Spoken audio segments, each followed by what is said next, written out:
Everyone, അപ്പോൾ ഇന്ന് ഞാൻ വന്നിരിക്കുന്നത് ആറ്റിങ്ങൽ മോക്സിലാണ്. എനിക്ക് ഹെയർ ബോട്ടോക്സ് ചെയ്യാനാണ് ഞാൻ വന്നിരിക്കുന്നത്. ഓൾറെഡി 1 ഇയർ മുൻപ് ഞാൻ ഈ സെയിം പ്ലേസിൽ തന്നെ ബോട്ടോക്സ് ചെയ്തിട്ടുണ്ടായിരുന്നു.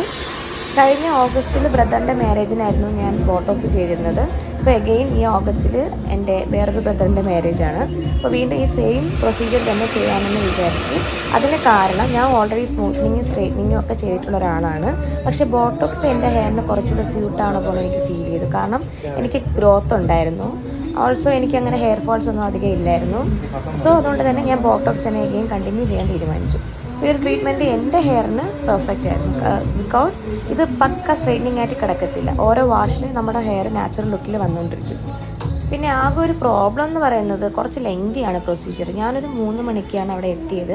പക്ഷേ എല്ലാ പ്രൊസീജിയറും കഴിഞ്ഞ് ഞാൻ ഇറങ്ങിയപ്പോൾ ഓൾമോസ്റ്റ് 10:30 ആയി. പിന്നെ വേറൊരു സംഭവം, നമ്മുടെ ഈ ഒരു ഫസ്റ്റ് ഡേ കഴിഞ്ഞാൽ പിന്നെ ഒരു ഡേയും കൂടെ കഴിഞ്ഞിട്ട് നമ്മൾ പിന്നെയും വരണം ഹെയർ വാഷ് ചെയ്യാനായിട്ട്. അപ്പോൾ ഈ ഒരു വീഡിയോ എന്ന് പറയുമ്പോൾ ഞാൻ സെക്കൻഡ് ഡേ എടുത്ത വീഡിയോയാണ്. അപ്പോൾ ആ വീഡിയോയ്ക്ക് നമ്മുടെ ഹെയർ വാഷ് ചെയ്തിട്ട് എൻ്റെ ഹെയർ കുറച്ച് കട്ട് ചെയ്യാൻ വിചാരിച്ചു. കാരണം കുറച്ച് ലെങ്ത് ഉണ്ടായിരുന്നു ഹെയറിന്. സോ കട്ട് ചെയ്യാൻ വിചാരിച്ചു. പക്ഷേ കട്ട് ചെയ്ത് കുറച്ച് കൂടിപ്പോയെന്ന് എനിക്കൊരു ഡൗട്ടുണ്ട്. കാരണം ഹെയർ നല്ല ലെങ്ത് ഉണ്ടായിരുന്നു. കട്ട് ചെയ്ത് വന്നപ്പോൾ കുറച്ച് ഏറിയ പോലെ എനിക്ക് ഫീൽ ചെയ്തു. പക്ഷേ ഈ ഫസ്റ്റ് ടൈമാണ് ഞാൻ ഈ ഒരു ടൈപ്പ് ഹെയർ കട്ട് ചെയ്യുന്നത്. ഇത് ഫെദർ കട്ടാണ് എനിക്ക് ചെയ്തത്. നോർമലി ഞാൻ സ്ട്രെയിറ്റ് കട്ടാണ് ചെയ്യാറ്, അല്ലെങ്കിൽ യു കട്ട്. ഇത് ഫെദർ കട്ടാണ് എനിക്ക് ചെയ്തു തന്നത്. പക്ഷേ എനിക്ക് എനിക്കിഷ്ടമായി, നല്ലതായിട്ട് എനിക്ക് ഇഷ്ടമായിരുന്നു. സോ ഇതാണ് എൻ്റെ ഫൈനൽ ലുക്ക്. ഇഷ്ടമായെങ്കിൽ കമൻറ്റ് ചെയ്യും.